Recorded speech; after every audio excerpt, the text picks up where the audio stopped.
एक दिन में लखनऊ के परिवहन को हुआ 15 से 20 लाख का मुनाफा। सेंट्रल रीजनल वर्कशॉप कर्मचारी संघ के कार्यक्रम जिसमें डग्गा मार संचालन को रोकने का था।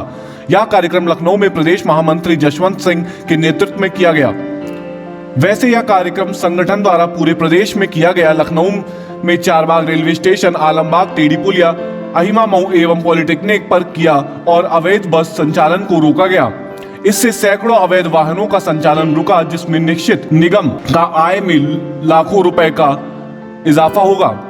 चारबाग रेलवे स्टेशन पर इस कार्रवाई में सहायक क्षेत्रीय प्रबंधक आलमबाग डीपी श्री राजकुमार एवं आलमबाग टेढ़ी पुलिया अहिमा मऊ की कार्रवाई में सहायक क्षेत्रीय प्रबंधक श्री काशी प्रसाद उपनगरीय हैदरगढ़ डिपो रहे। आज कर्मचारियों ने बहुत उत्साह है, जो होना भी चाहिए। संगठन की तरफ से एक सुनील कुमार प्रांतनिक, कोषाध्यक्ष श्री नरेंद्र, श्री नीरज चतुर्वेदी, क्षेत्रीय मंत्री श्री रामचंद्र शुक्ला, प्रांतीय सदस्य श्री मीसम जैदी, प्रांतीय सदस्य श्री संतोष सिंह, श्री चंद्र प्रताप सिंह, श्री अमरेश तिवारी और बहुत सारे कर्मचारियों ने सहयोग किया। प्रदेश महामंत्री सेंट्रल रीजनल वर्कशॉप कर्मचारी संघ जसवंत सिंह। कल आपके द्वारा जो एक दिवसीय अभियान चलाया गया, उसका क्या उद्देश्य था, क्या पूरा मामला है? देखिए, यहाँ इसमें परिवहन निगम को जो सबसे बड़ा नुकसान हो रहा है वो डग्गाबाज संचालन से हो रहा है। 93% पे ये प्राइवेट वाहनों को चलने की अनुमति है और 7% मात्र राष्ट्रीय मार्ग है जिस पे हम चलते हैं। और ये लगातार डग्गाबाज संचालन की वजह से हमको करोड़ों रुपए रोज का नुकसान होता है। और इसको दिखाने के लिए और जनता तक शासन और सरकार, आदरणीय योगी जी और हमारे प्रबंध निदेशक महोदय जो बड़ी ईमानदारी से आकर के परिवहन निगम को सुधार का काम करना चाह रहे हैं, उन तक एक संदेश पहुंचाने का था कि कर्मचारी भी अपने दम पे इनके संचालन को रोक सकता है। कल हम लोगों ने चारबाग बस अड्डे, जहाँ पर करीब 20-25 गाड़ियाँ बराबर गोंडा, बहराइच, सुल्तानपुर और मार्गों पर चलती है, उनको रोका। और जो टेम्पो ट्रेवल्स और जीप और इको वगैरह जो गाड़ियाँ चलती है उनको हमने रोका और साथ ही उसके बाद आलमबाग, ये तो दूरी मेरे ख्याल से 400 मीटर भी नहीं है। आलमबाग से 500 किलोमीटर, बस अड्डे से 500 मीटर की दूरी पर ये आप भद्रा ट्रेवल्स करके है, एक और तमाम ट्रेवल्स की 35 गाड़ियाँ चलती हैं जो कि सुल्तानपुर, गोरखपुर और भी अन्य मार्गों पे वहाँ से सवारियाँ उठा करके ले जाती है। उसके बाद हमने अहिमा मऊ और पॉलिटेक्निक पे भी किया। पॉलिटेक्निक पे कुछ गाड़ियाँ हमारी ट्रांसफ़र कर दी गई है कि चौराहे से होकर के नहीं जाएगी और साइड से चली जाएगी। तो अब वहाँ पर जो है उनका पूरी तरीके से वर्चस्व हो गया। वहाँ पर टेम्पो ट्रेवल्स के नाम से AC और देसी गाड़ियाँ चलती रहती है। बस अड्डे के आगे से ये लोग बुला करके टेम्पो में बैठा कर दूर दराज खड़ी हुई गाड़ियों में ये लोग सवारियाँ बैठाते हैं। कल का जो कार्यक्रम हमारा था वो सांकेतिक दर्शन कराने का था कि इस डग्गाबाज से हम पीड़ित हैं, ये दिखाना था।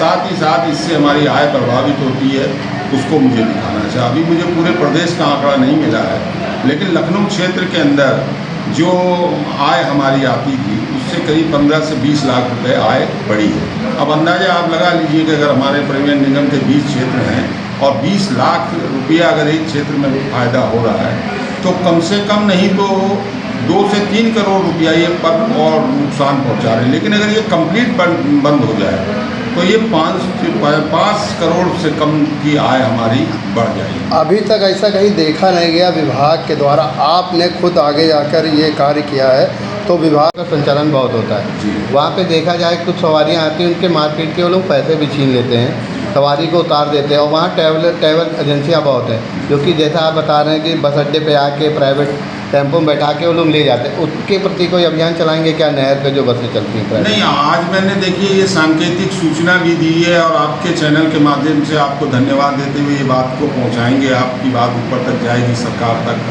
मैं बताना चाहता हूँ, देखिए कॉन्ट्रैक्ट कैरिज एक्ट का परमिट ये लेके, कॉन्ट्रैक्ट कैरिज का परमिट लेकर के ये स्टेज कैरिज के हिसाब से जगह जगह की सवारियाँ बैठाती, ये कानूनन अपराध है।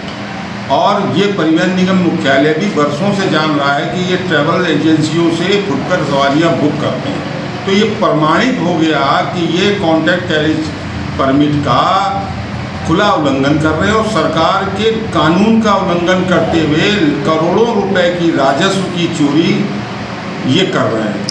तो ये बात मैंने पहले भी कहा और इसके अंदर कॉन्ट्रैक्ट कैरिज के परमिट में नियम और शर्तों के अंतर्गत ये आता है कि कॉन्ट्रैक्ट कैरिज पे चलने वाली बस का अगर 2 बार चालान या सीज की कार्रवाई होती है तो उसका रजिस्ट्रेशन निरस्त करते हुए उसको जो है गाड़ी को सीज किए जाने की कार्रवाई है। लेकिन ऐसा नहीं हो रहा है। मैं प्रमुख सचिव परिवहन और शासन और सम्माननीय योगी जी इनसे बड़ी उम्मीद है।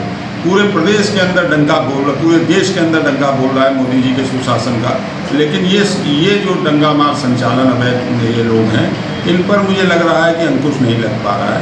मैं आपके चैनल से अनुरोध करना चाहूँगा माननीय योगी जी से, माननीय परिवहन मंत्री जी से और हमारे खासकर हमारे प्रबंध निदेशक महोदय से कि इन पर अंकुश लगाया जाए ताकि कम आय में जो हमारे चालक परिचालक परेशान हो रहे हैं उनको भी राहत मिले और परिवहन निगम जो आज अपने कर्मचारियों का देयक नहीं दे पा रहा है केवल इसलिए कि वो घाटे में चल रहा है, लाभ में नहीं चल रहा है। यहाँ एक बात मैं आपके चैनल के माध्यम से और कहना चाहूँगा कि ये जो 93 पे जो रोडवेज की बसों की संख्या से 5 गुना ज़्यादा बसें रजिस्टर्ड है उत्तर प्रदेश में, उन बसों से जो पैसेंजर टैक्स लिया जाता है उनसे उनसे बहुत अधिक अतिरिक्त कर के रूप में 300 करोड़ रुपया लगभग ज़्यादा देना पड़ता है। तो मैं मांग करना चाहता हूँ कि वो अतिरिक्त कर हमारा माफ़ किया जाए, साथ ही साथ 500 करोड़ रुपया सालाना जो है परिवहन निगम को जैसे देश की अन्य एसआरटीसी को प्रदेश की सरकारें देती है वो हमको भी मिले और इस मुहिम में अगर हमको साथ दे दे सरकार और ये डंगा मार बंद हो जाए, मैं निश्चित तौर पर कहता हूँ कि परिवहन निगम की सेवाएं